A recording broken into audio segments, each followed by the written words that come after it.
The year was 2008 and America was going through a tough recession. Many people were very poor and struggling just to get by. I was fresh out of college, unemployed and looking for work. My parents had kicked me out when I turned 18, and so I took to living with whichever unfortunate friend would allow me to sleep on their couch. I believe the term for it is couch surfing. It was in those difficult times that my bizarre story took place. One evening, while sitting on the couch in utter despair, the oddest of stories came on the local news. "Folks are calling him the Beef Bandit," said the newsman cheerfully sitting at the desk. "3 local grocery stores are now reporting that large amounts of red meat have been stolen," he continued. Security cameras caught glimpses of the suspect filling his shopping cart entirely with beef and then exiting the store without paying. Security footage then came up on screen depicting the supposed beef bandit. The images were blurry and low quality, but you could clearly make out that it was a large man with dark hair, a white t-shirt, and tan cargo shorts. He stood in the frozen meat section, filling his grocery buggy with slabs of steak. The videos were taken from separate locations on different days, but the man was still wearing the same clothes. The last image showed him walking out of the store with a cart full of meat. "So just who is the beef bandit?" asked the newsman. "A homeless person? Or perhaps simply a man trying to feed his family in these turbulent economic times?" Something about the news story really got to me. The label beef bandit was a bit silly and sensationalistic, but to be expected from local news. It was like they were trying to turn it into a joke. I've always had an eye for oddities, so this naturally piqued my interest. How could a guy just walk out with a cart full of food without being noticed? I thought. I suppose if it was done confidently enough, no one would question it. Why only beef, though? I wondered. A few days later, while looking through the newspaper for work, I spotted a headline. "The Beef Bandit Strikes Again." A smile went across my face. I'm not sure why, but I found myself rooting for the guy. He wasn't hurting anyone, just trying to get by like the rest of us. I hoped they'd never catch the Beef Bandit.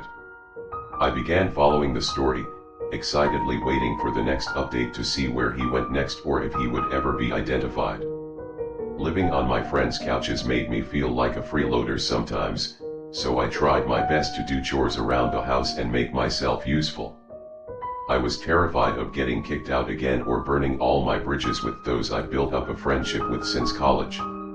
The first friend I stayed with sent me away after an argument, and the next person said I had to leave because they too were suffering from money problems.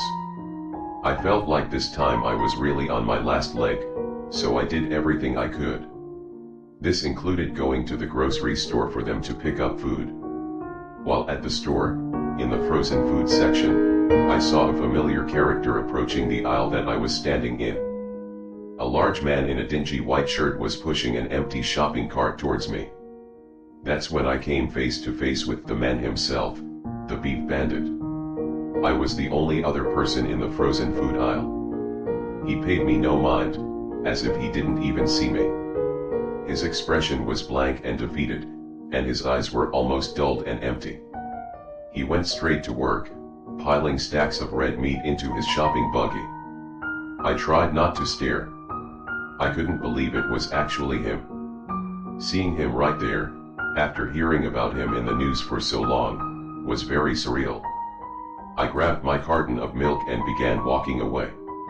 I certainly wasn't going to intervene or call the cops on someone stealing food at a time like this. I walked down aisle 5 near the store entrance and stopped. While pretending to be looking at the shelves, I waited to see if he would walk out with the buggy. I considered trying to talk to him or ask him why he was doing this, but I thought better of it. I wasn't stupid enough to get directly involved, or at least, I thought I wasn't. I watched as the man rolled his cart full of stolen beef out the front door. To my surprise, no one reacted in the slightest. That's when I made a big mistake and let curiosity get the better of me. I decided to follow him and see what he'd do next. I quickly went to the store checkout, paid for my items, and exited to the parking lot. While trying not to look suspicious, I scanned the parking lot for any sign of the man. That's when I spotted him, loading his shopping cart into an old beat-up station wagon. He narrowly fit the entire cart into the back of his rusted vehicle and slammed the door. He walked around to the driver's seat and got in. There was no one else with him. If he was a family man, they must have been at home. It could have ended there. I had confirmed that he was taking the food, and from the looks of his car, he seemed quite poor. I didn't really need any further explanation. Yet, as he pulled out of his parking spot, I couldn't help but get in my car and follow from a distance. I kept telling myself that I'd only follow for a few more miles then head home. I told myself that this was just a small detour. The prospect of knowing more about this mysterious person kept me going. The man then pulled onto a dirt road which led only to the edge of town. There were trees on either side, and it led straight to a dead end with a turnaround spot where kids would shoot their BB guns at old cans. There was also an abandoned cave there which led deep into a mountain. I thought, if this was a homeless person, perhaps this dead-end spot is where he lived. Then I thought, maybe he had noticed that I was following behind him and was just trying to lose me. The station wagon suddenly stopped at the edge of the wide spot in the road. The mystery shoplifter got out. I cautiously approached and shut off my engine at a distance. I opened my car door and covertly hid behind it, watching to see what the man would do next. At any moment, I expected him to turn around and come towards me, or yell out to ask if I was an undercover cop or something. However, the man seemed to be ignoring his surroundings entirely, much like back at the store when he walked right past me and didn't even acknowledge my presence. He walked to the back of his station wagon and opened the back door. He robotically went about his task, pulling out the shopping cart from the vehicle. I questioned why he was taking the cart out and what he was going to do with all the meat. There was no one else in sight. There was no grill, no stove, and no fire. I wondered how he even intended to cook this stolen food. Then came the moment of truth. My eyes widened as I saw the man slowly wheeling the food into the nearby cave. I watched the bandit disappear into the darkened cave entrance. The next thing I heard was a horrifying loud screech followed by sharp clawing and the sound of scraping rock. It appeared as if the entire mountain was trembling. The whole cave was shaking as if something within was rattling the stone shell. I heard the harsh gnashing of teeth, like the sound of a very large animal eating. What followed was another loud, ear-piercing scream that echoed out of the cave and throughout the rural surroundings. In shock, I watched the man wheel out an empty shopping cart. The mystery man stopped just outside the cave and looked back, deep into the darkness.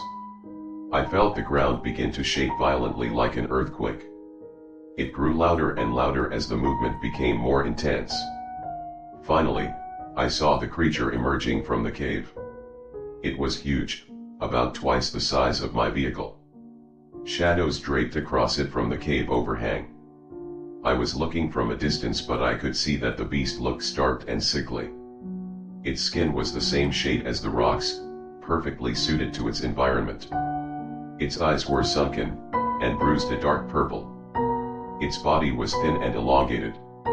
Jutting out of its immense jaws were rows of teeth like razors. It was a terrifying, gruesome, and pitiful thing. Despite its size, it gave off a feeling of helplessness. Dripping from its massive teeth were the bloody remains of the red meat. The man approached the giant and began moving his hand along its smooth skin. The beast closed its eyes and began humming a sad and eerie tune as the man looked at it blankly with his same cold demeanor. The giant then receded back into the darkness, shaking the cave walls as it returned to its slumber in the shadows and faded from sight. I jumped back into my vehicle. I knew I had to get out of there, but I was facing a dead end. I'd have to drive right past the man in order to turn around. It was a one-lane dirt road, so if I stayed, he'd run right into me as he made his way out.